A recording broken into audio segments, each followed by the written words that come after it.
NASA చంద్రుని ప్రమాదకరమైన దక్షిణ ధృవాన్ని నావిగేట్ చేసే కృత్రిమ స్పేస్ కార్ కి సంబంధించిన ప్రణాళికలను తెలియజేసింది. ఈ వాహనం గుడియర్ మరియు ఆర్టెమిస్ ప్రోగ్రాం సంయుక్తంగా రూపొందించాయి. అత్యంత తీవ్రమైన పరిస్థితులను తట్టుకునేందుకు ప్రత్యేకమైన డిజైన్ను కలిగి ఉంది. దీని ప్రధాన ఫీచర్లలో ఎత్తైన గ్రౌండ్ క్లియరెన్స్, ప్రత్యేకమైన టైర్లు మరియు గుంతలు మరియు దృఢమైన భూభాగాన్ని సులభంగా నావిగేట్ చేయగల అధునాతన సస్పెన్షన్ సిస్టమ్ ఉన్నాయి.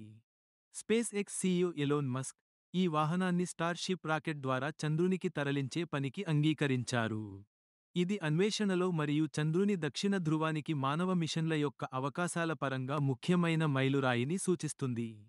2026లో ఈ మిషన్ అంతరిక్షంలో మానవ ఉనికిని విస్తరించడం మరియు భవిష్యత్తు చంద్ర అన్వేషణకు మార్గం సుగమం చేయడానికి లక్ష్యంగా పెట్టుకుంది.